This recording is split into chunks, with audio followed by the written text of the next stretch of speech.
perhaps sheepishly, but I don't think they have any choice about it. It is not a science. It has scientific aspirations, and that's good. That's fine. But it has not quite established itself as a science. And that also allows a tremendous amount of creativity, flexibility, and innovation in this domain. So that will be the subject, looking at capitalism, and we're going to look at first what we would refer to as old boys capitalism, crony capitalism. On the subway up here, I came up with the unfortunate sounding phrase, crapitalism, because in a sense, that's really what it is. Please forgive the indiscretion. But unfortunately, this small group, referred to as the 1%, but it has been on our planet all along in every single culture, some cultures referred to as civilizations. But usually they never really became wholly civilized because the bifurcation between the rich and the poor was too great to become and really be properly called civil. So many of us these days are seeking to establish something civil in our current society. And today's guest is one of those. Today's guest, Stuart Valentine, is someone I actually had on some months back, if you recall, for the Money and Consciousness Roundtable, along with another colleague and dear friend, Timothy Karsten. And at that time, we were exploring another level of understanding about money. Today we're going to expand on that and go deeper by looking at the subject of conscious capitalism, conscientious capitalism, compassionate capitalism. As I was preparing for today's show, I began giving it thought. Capitalism is sort of like a rubber band, or even better, clay, soft clay. It's a vessel, and we can mold it into virtually any form, shape we want. And it can hold whatever values we decide to infuse it with. It does not have to be greed. It doesn't have to be self-interest at the expense of everyone else's interest. It can be, let's refer to it as enlightened self-interest. This idea, or awake self-interest, knowing that at base, when others are happy, I'm happy. In fact, we're all biologically wired this way. When other people's tummies are filled, I'm happy. My well-being gets touched, and that causes a loop, in a feedback loop, literally, in our society, which allows for there to be public happiness, the common good. And that, I believe, is really the basis of a different kind of capitalism. Oh, it's capitalism, which I believe is a biological and natural function of our interest in trading and bartering and exchanging.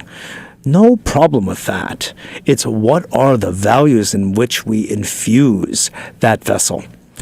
So a word about Stuart, our guest today, for the full show. He is the president of Centerpoint Investment Strategies, and he is an active participant in socially responsible investment. This is a movement that has been underway actually for some decades, and Stuart has been one of the pioneers in it. He's been involved in asset management, deal structuring, and placement for green private equity. Additionally, and unlike many asset managers at this point, unfortunately, he has an extensive background in Transcendental Meditation and has been living out in Fairfield, Iowa, and part of Maharishi University of Management. He's been an adjunct faculty there and part of the business department. He is also the co-director of the Sustainable Living Coalition, which is a nonprofit group whose mission is to educate and demonstrate working models in sustainable living. A graduate of Evergreen State College's Renewable Energy Systems program in 1982, Stuart has also earned his MBA from Maharishi University of Management in 1986. So, it's a real pleasure to have Stuart back on the show so we can begin to really open up these subjects that are vital, because capitalism capitalism gets a bad name. I've been saying for some years now that the money managers down on Wall Street give making money a bad name. The problem isn't money. No, no, no. The problem is, how do we handle money? Do we do it to self-enrich at the expense of others, or do we make money cooperatively in a fair, what I've been referring to as a moderate profit model for a long, long time? There are ways to be generous with money, to show kindness, and of course, we all know this. So now let's take the upper hand and begin to form a kind of capitalism in which we can be empowered and do well for each other, as opposed to self against the other, it's self with other. So, Stuart, hi, welcome to the show. Thank you very much, Mitchell.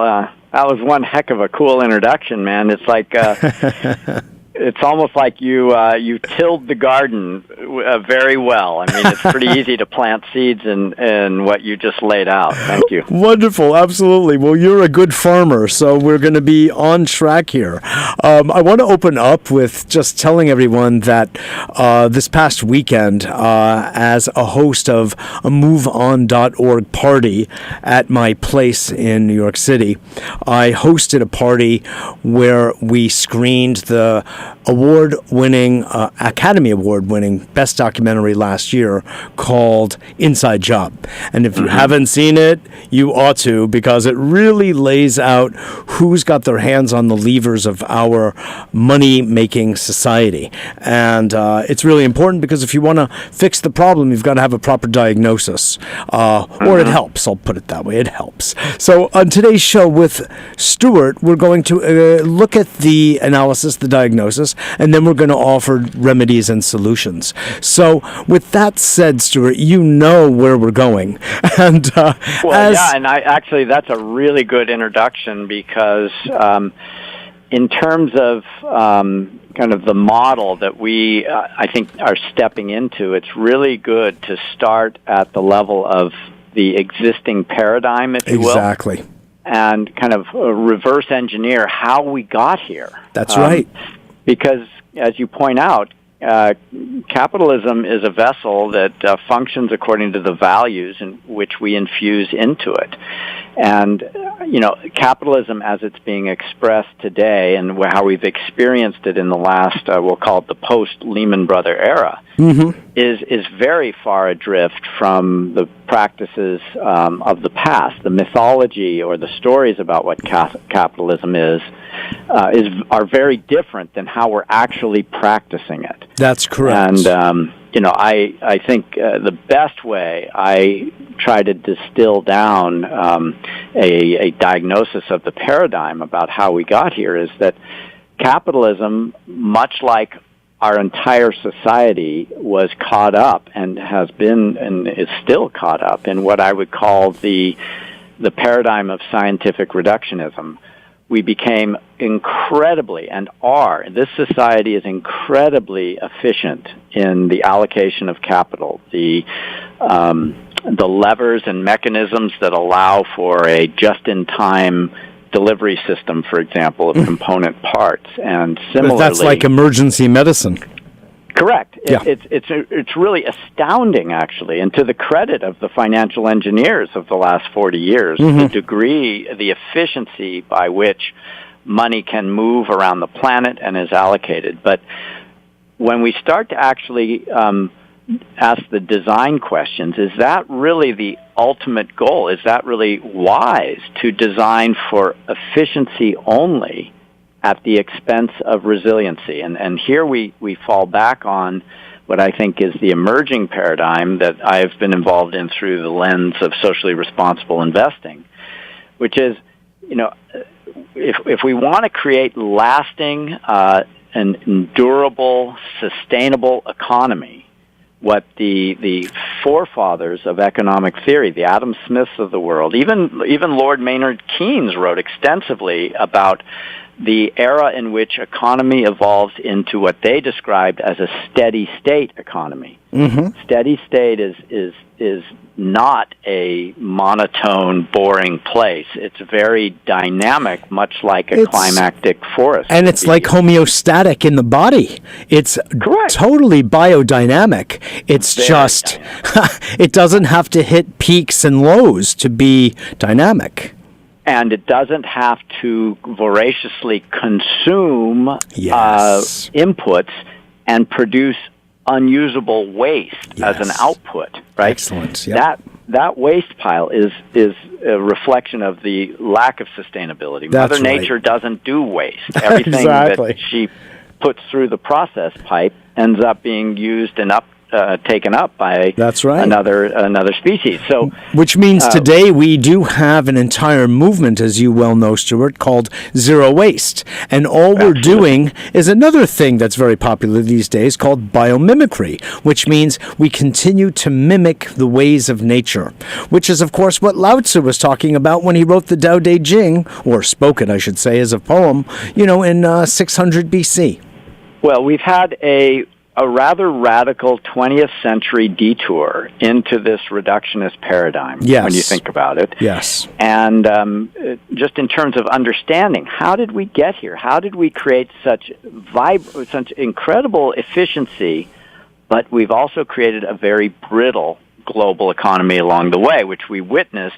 One investment bank in New York City, Lehman Brothers, it goes belly up, and the ripple effect of that event practically takes down the whole economy without the aggressive intervention of the printing press in there.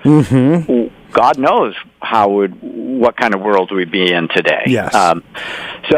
But let's take a look. Let's take a look at something. To frame this, I want to make a really clear contradistinction, Stuart, between business as usual as portrayed in a film like Inside Job and also fleshed out in the film Thrive. We had Foster Gamble on, its director and co-producer, last week, where it really lays out the fundamentals of the banking system in a rather elegant way. Make a distinction, if you would, between this form of crony, old boys network capitalism, which is only for the few, and this idea of conscious and conscientious, compassionate capitalism, and green investing, socially conscious investing, socially responsible, because that's your bailiwick. And I would really like to hear how you are proceeding these days in the midst of crony capitalism?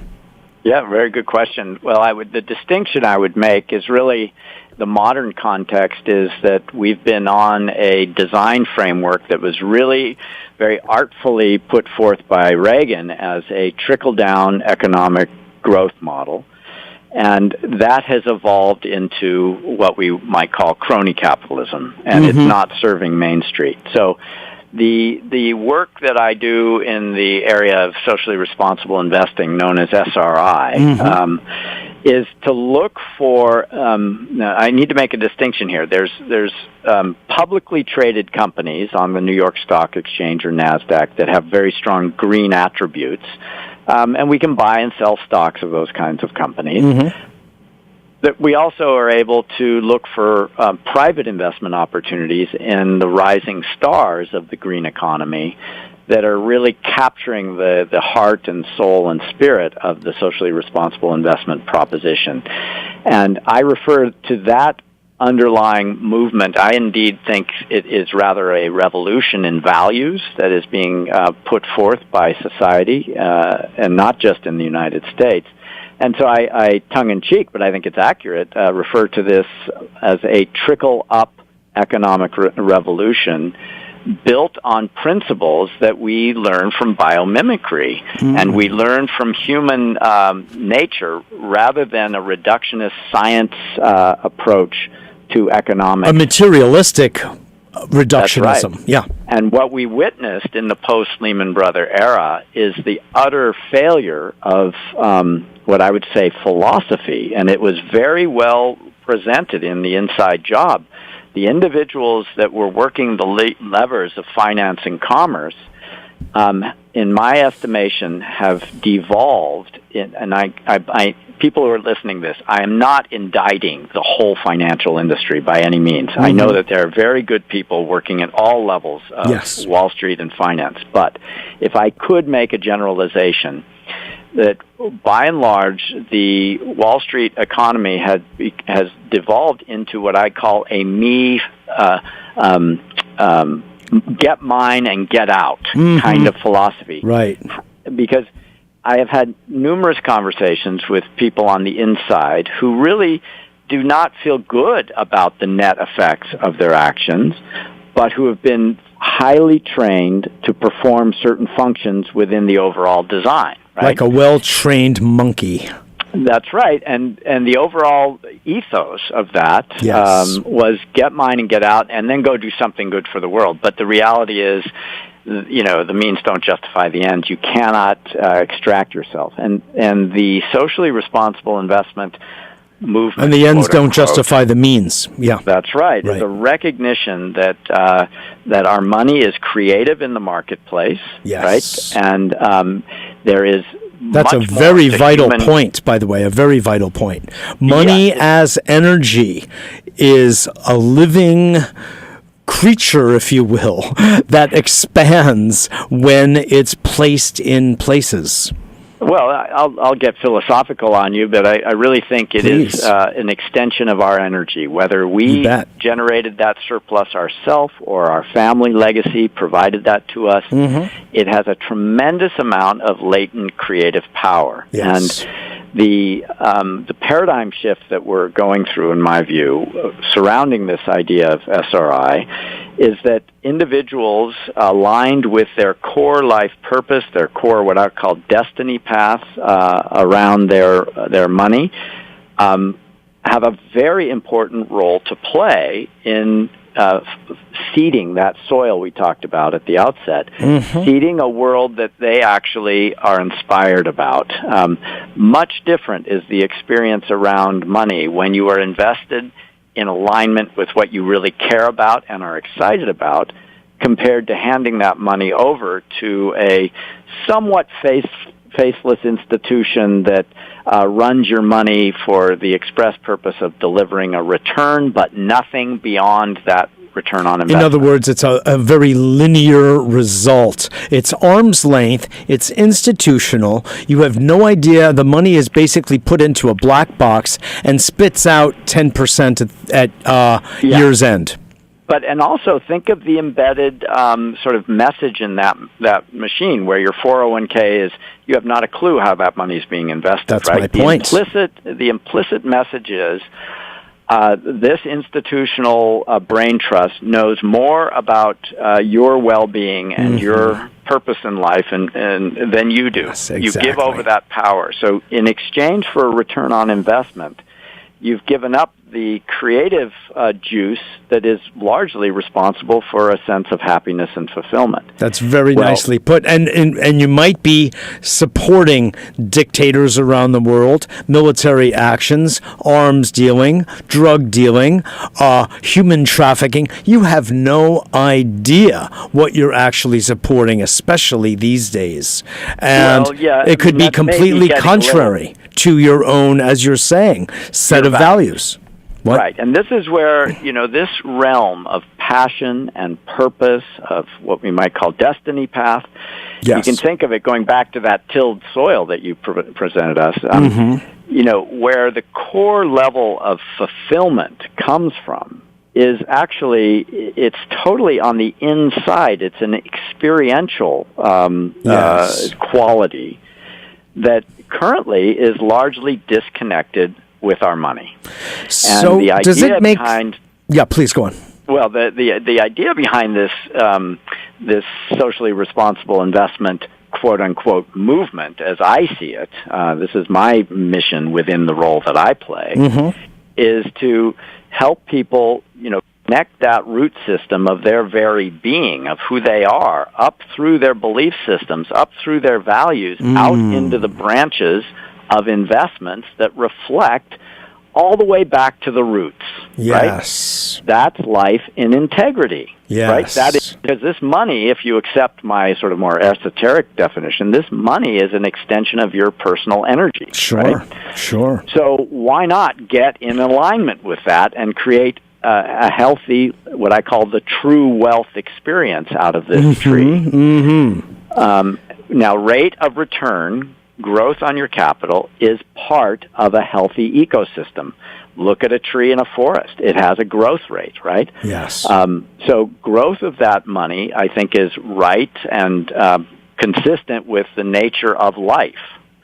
But when it becomes the singular focus of that, and think about it, where in the world, in nature, do we see compound growth, exponential growth? What do we call it? Got a guess? Fertility? Fecundity? How about cancer?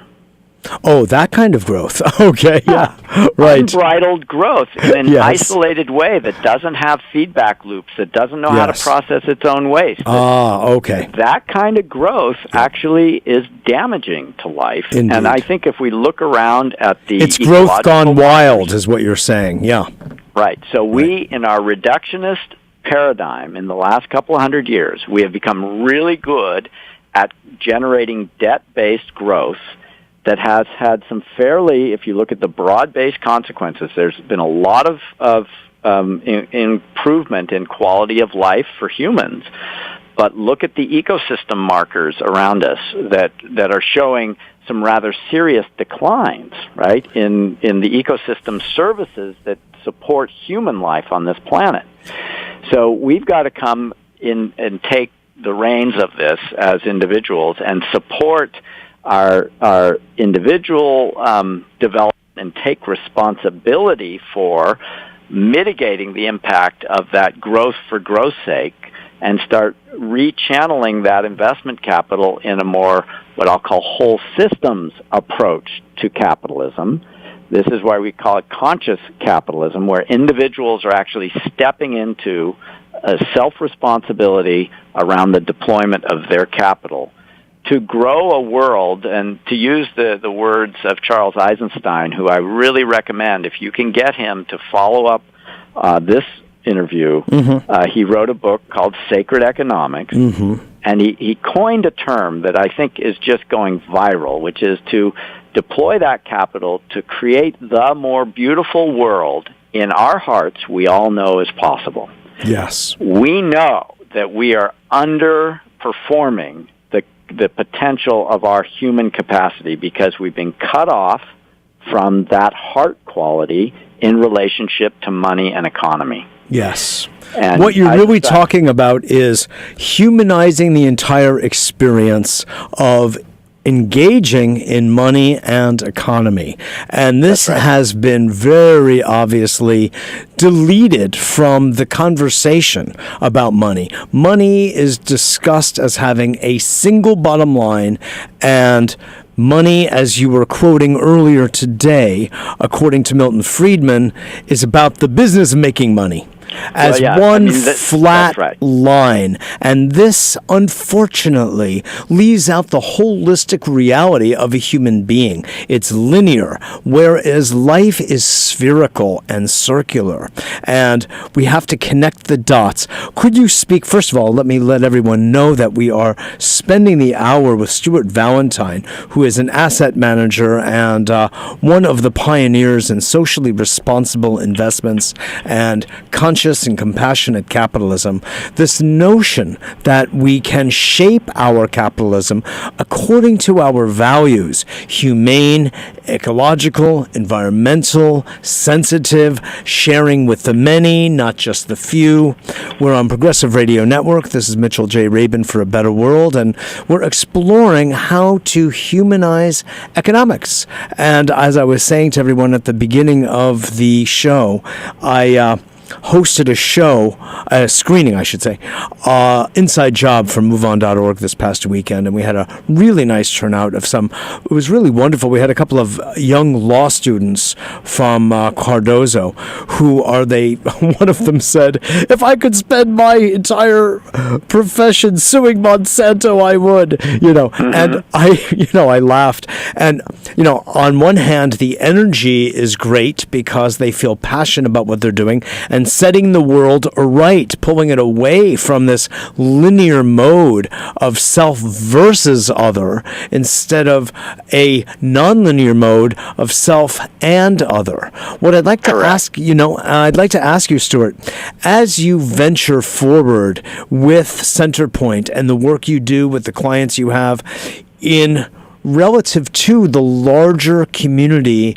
of investment bankers and the like, what do you see? How are they looking at you? Besides that you're a nice guy and you're an intelligent guy, are they envious? Are they turning their nose up toward you? What is their response these days of companies like yours that are focusing specifically and singularly on the green investment, sustainable investment? Well, I would say that like any human community, there is a full range of ways I could answer that in terms of what I've observed. Yes. But if I could categorize, I would say that there are those who have what I would say have very good business savvy. They see this as a high growth niche market, and they effectively are in an old school paradigm of looking to maximize return on investment. And if I have to put on a green jacket to do it, well, okay, great, I got it. All right. Their hearts have not yet been touched. No, that's right. And by the way, I would actually say we need that too. Because when you look at the evolution of money and investment, not everybody is going to be the lighthouse, right? Somebody has to, be the follow-up person. And so I would just say that I don't belittle the importance of that. That is part of the transformation process. You're reminding me of a corollary in the holistic medicine world, where if a doctor sees that there has been a trend toward holistic thinking, natural medicine, supplementation, that even if he doesn't see the good common sense or the science behind it, but just sees that it's a trend and it would make him as a doctor more marketable, he may put on the hat of the holistic doc and act in all the ways, but change a little of his rhetoric to match it.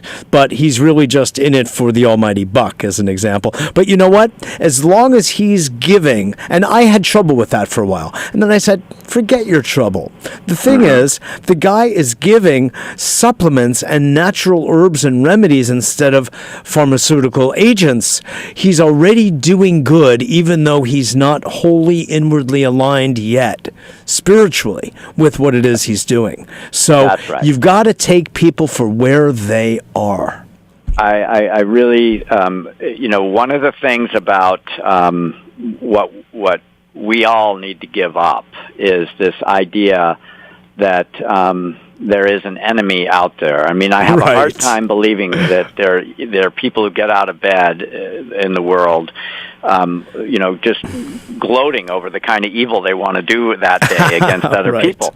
But there are very most certainly are structures and incentives that are in society, and we have, this is where government policy is very, very important, that and cultural norms that drive people into behavior that damages themselves. Indeed, and others, indeed. That's a very important point about the ethos of Wall Street.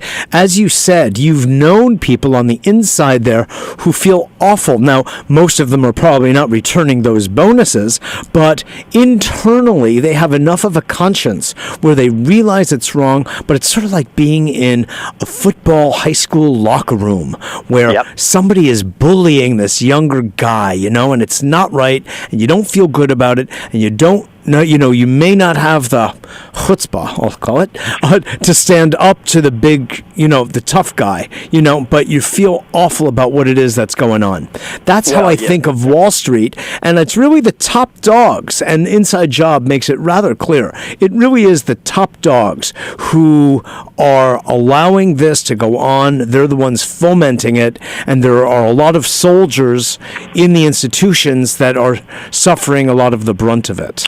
All driven by a failure of philosophy within our business schools over the last 30 years. And because a big part of the driver is that there is an underlying philosophy that says the business of business is business, and I'm here to get mine and get out, and that's what I've been taught, and that's what I'm doing, and I can rationalize it on that basis. Now, isn't that the Chicago School, University of Chicago? And interestingly enough, in parallel with that, remember, when I was back in college days in the late 70s in economics classes, I was also exposed to E.F. Schumacher's book, Small is Beautiful. And if you remember the subtitle was Economics as if Humans Mattered. and because even by that time... Now you're talking. Because even by that time, the science of economics had gotten so divorced from real human experience. And we're now coming back full cycle. The whole domain of behavioral economics is coming back in. Conscious capitalism is being described. Natural capitalism is, of course, Amory Lovins and Hunter Lovins' book. Yep. And the socially responsible investment field, which it started in 1971 with a single mutual fund. Today is that the Calvert Fund? No, it was Pax World is the company that started the first public mutual fund. Yes. And, today has got well over $2 trillion in the publicly traded universe. And my associate Hazel Henderson, who tracks through her company, ethicalmarkets.com, you can go look and see what we want to have Hazel on the show, Stuart. Yeah. Yes, I know. Well, Hazel's put together a metric monitoring the private investment in the growing sustainability sector, and she has what's called the Green Transition Scoreboard. And that's showing quite clearly that the old guard is, in fact, giving way to a rather robust and healthy, multi-trillion-dollar investment proposition that goes beyond that single bottom line. Yes. And is actually accounting for and being very mindful of the impact of that investment or business service on the people that they sell to and the people within the company and the planet that we're all sharing together. Let me ask you. That's wonderful to hear. That's such good news. Could you please define multiple bottom lines for our audience? Yes, many of us have used the term as if everybody knows it. So the key sort of architecture underneath the socially responsible investment idea is what is known as the triple bottom line. We live in a world where dominantly money and capital is invested for one single purpose, which is return on investment. And if that means we leave a big mess in the environment behind us, or we leave a trail of human tears and misery, well, that's too bad, because the business of business is to make money, and that's just what we're about. Sorry, baby. Yeah. Now that is really an outdated model, but it persists. It persists. The Halliburtons of the world and all of their cronies. Unfortunately, the whole buy-in to the Chinese manufacturing platform has quite a trail of broken bodies. Even our Apple phones have some pretty brutal realities. Very brutal, and it's coming out in the public more and more with Foxconn and the gentleman who is doing that solo show on Steve Jobs. It is in the open. Well, and it's not just your phone; it's your tennis shoes, it's your socks, it's your widgets, it's everything. We've conveniently looked the other way because of and the implication Discounts. is what I call the high cost of cheap. That was a Time magazine headline. The That's high cost exactly of cheap. right. Exactly. So So please go on to the multiple bottom the line. triple bottom line says is that we're going to actually take these what we call negative externalities. How's that for a term? These costs that are out there, but they're not showing up on the balance sheet, right? We're going to start accounting for the impact this business has on the environment, starting to actually invest in restoration with some of our profit. For example, if we're depleting forestry, we now turn some of that money back into reforestation, and actually that is happening. Companies like Weyerhaeuser and the public timber companies have long now been doing restorative type practices instead of, I grew up in the Northwest in the 60s, and it was just this rampant clear cut going on out there. Again, getting mine and getting out. Now it's timber farming, and there's much more stewardship happening. Yes. So you could think of the second bottom line as being a consideration and an accounting for the impact we have on our environment. The third bottom line, of course, is the people function. So we have profit, planet, and people. And that is about how do we, when you think about it in a company, the most valuable resource of that company are the humans that run it. Their knowledge. People. The people. Right. The third P. And you don't want those people, you want those people getting out of bed each day with a spring in their step, feeling good about what they're doing for themselves and the world. Totally. Design your company in a way that supports the human capital within your company and nurtures the community within which you operate and supports your customers. The people who buy your stuff feel good about what it is that you're bringing to them and helping them participate. And this is where we go from this trickle down to trickle up idea, where with the advent of the iPad and the iPhone and our computer and our connectivity, companies increasingly can connect with their customers and get this positive feedback loop going, where the customer gives instant feedback to the company that gets integrated into refinement in their products and services. We end up having a very dynamic interrelationship going with customer and company. And this feedback loop is what I think you spoke to earlier. We need to start harnessing through individuals who are stepping into a more responsible position in relationship to their money, not just their investments, but where they're spending their money, right? Yes. So, the twofold approach. The dollar as vote. That's correct. And the dollar as creative fertilization for the world you want to live in. That's right. If you're getting 10%, but you're invested heavily in tobacco, alcohol, weapons manufacturing, and sort of predatory lending, is that the world you really want to be supporting when you have the option to go find an SRI mutual fund whose management has very clear engagement policies with the companies that they invest in to build out that triple bottom line activity of a company as compared to a single bottom line approach, as I described earlier. So this is happening. It's not in the future. The turning point, I think we're already through it. It's now about refinement. How can we get better in this design and practice of socially responsible investing? Well, I had Hunter Lovins on, and it was very clear, her and Doug Boyd, who co-authored the book with her, so interesting because it made clear that a lot of the Fortune 500 companies, she was saying, have very much turned the green corner, understand the need for energy efficiency internal to their companies. That's like a no-brainer to reduce their own costs, but also the cost, and this includes Walmart, believe it or not, hugely. It includes, they have affected and set up policies for their entire supply chain that requires them to be green.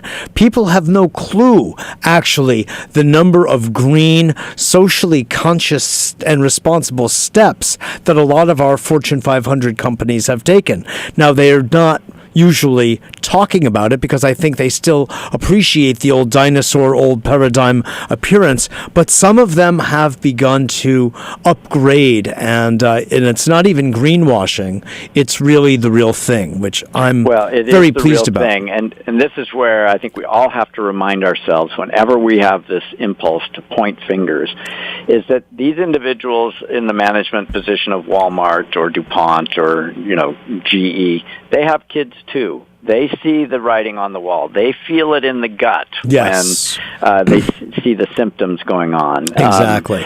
I'd like to turn our attention, Stuart, to, it's a very good point, and I appreciate the point very much. They're humans as well. They have denied way too much of their humanity for way too long, and that has got to be said. But here's the thing, we will not get to this promised land without harnessing the power of business, both small business, medium, and big business. I feel like you're really elucidating all the chapters of my current book. Biomimicry, the whole thing. I love it. I want to turn our attention in our dwindling amount of time here.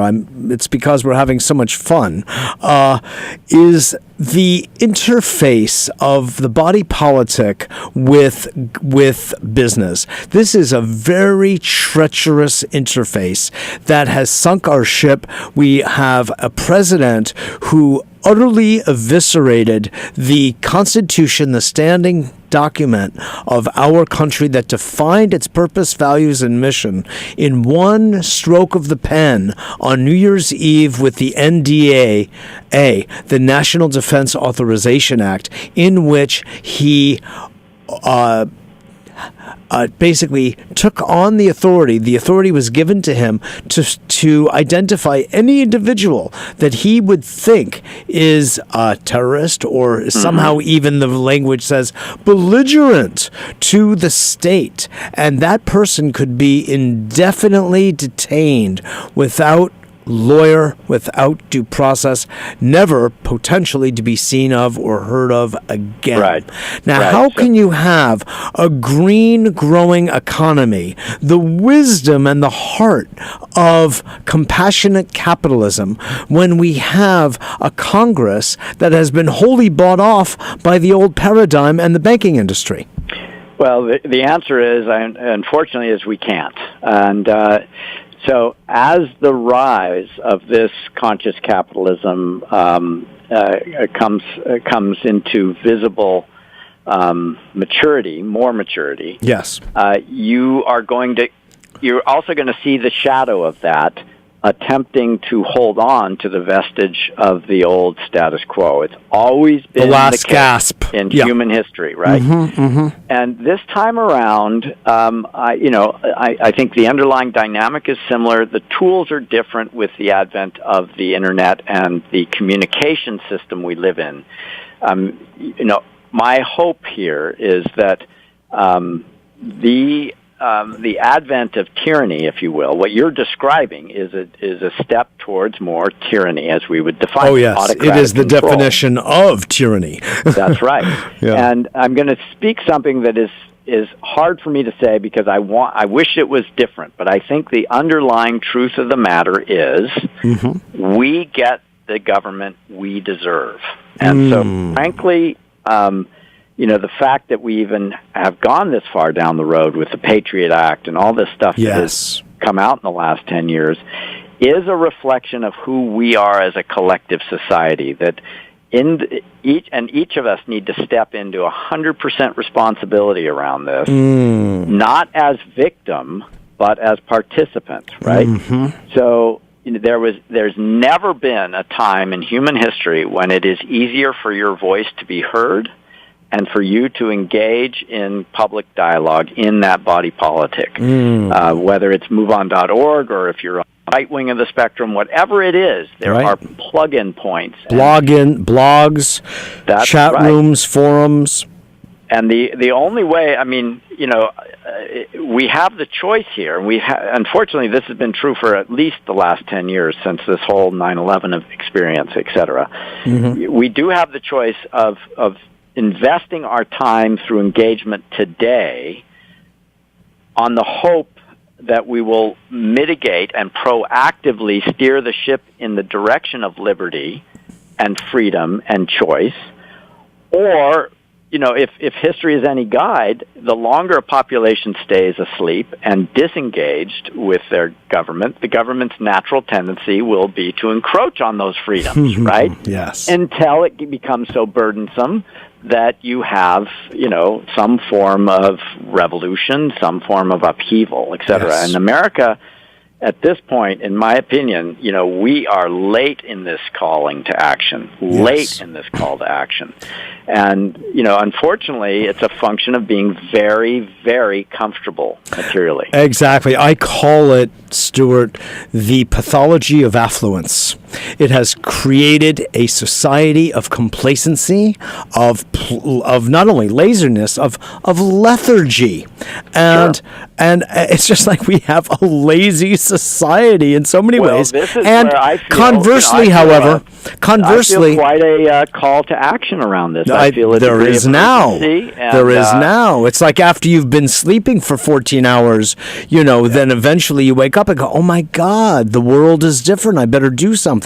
But the other thing, and the Buddhists used to say that Americans might work a lot, but they're mentally lazy because they do not work at any inner stillness. I always thought that was interesting. And I heard Chris Hedges say recently that in a lecture he gave that Americans work more per week than any other society on the face of the planet. And that includes the Japanese, and that includes even the sweatshops all over Asia. Well, this goes back to the paradigm of reductionism that we've grown up with. And, I've been involved in a meditation practice. I live in a community here in Fairfield which was, launched on the idea of let's sow a new seed and create a new dynamic within collective consciousness and see what happens over the years. Well, we're 35 years into this experiment. Exactly. And it is very exciting. And it's not just here. It's happening all throughout the world. And you gave birth to out of one of your think tanks at the university, the Natural Law Party. Well, of course. I mean, this goes back to biomimicry principles. That's right. If we're going to create a lasting, dynamic, healthy society, that society is composed of dynamic, healthy individuals. And so how do you...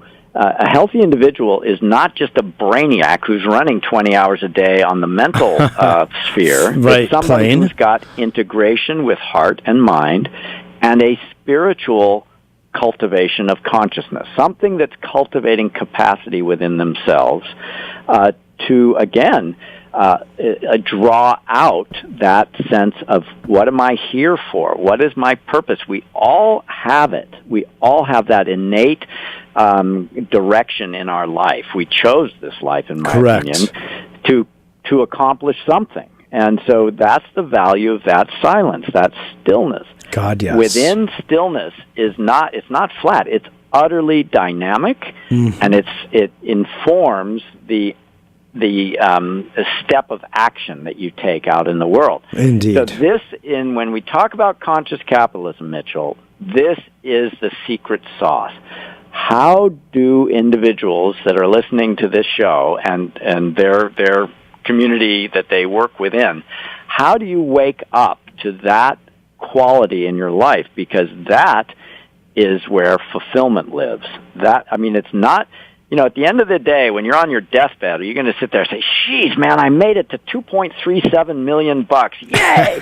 No, you're gonna feel deeply inside. How did I do in this life? What did it feel like? Right? Exactly. What did I give of my life to right. others? How did I nourish myself, and how did I take care of my good and the good of others? How did I use this? How did I use the resources, the energy that I was given, I was privileged to have in service to myself and others?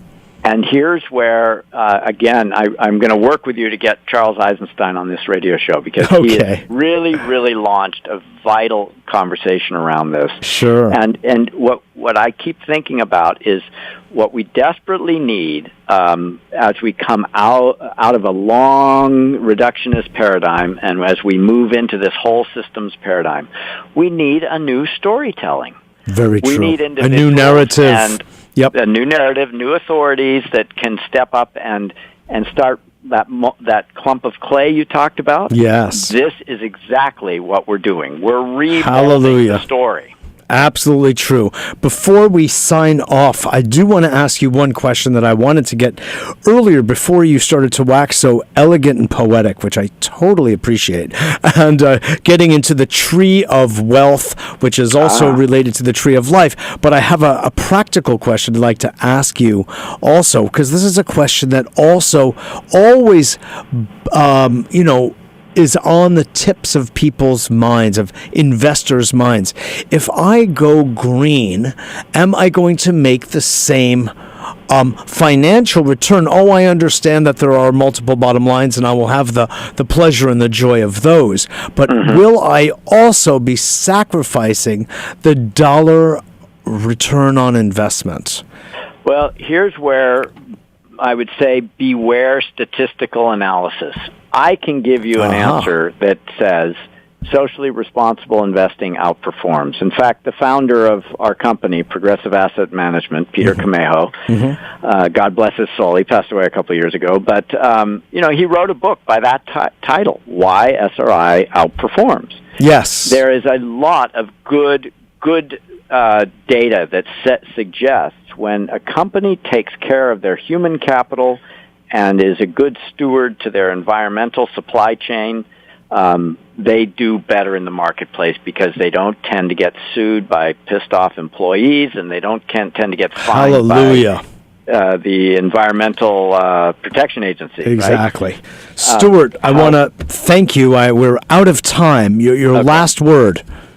My last word is simply that this transformation that we're undergoing is not a top-down dictate from Wall Street. It is really people like you and I who are waking up to that inspiration within. God bless. And so the real the charge to all the listeners on this show is to find a practice that actually does cultivate that silence within yourself and enable you to be more purposeful, more dynamic, more in action. Connected. Beautiful. Stuart Valentine, thank you so much for all of your wisdom and input to this most vital, important subject. Well, Mitchell, it's been a pleasure. Thank you again for having me on. Absolutely. This is Mitchell J. Rabin for A Better World. Please join us at www.abetterworld.net. Join our newsletter. Watch our TV show this Tuesday night at 10:30 p.m. Eastern Standard Time. We'll have Lillian Bowl on talking about the Gurdjieff work for children. This is Mitchell J. Rabin on Progressive Radio Network. I'm so glad you're joining us again, and please come back again next week.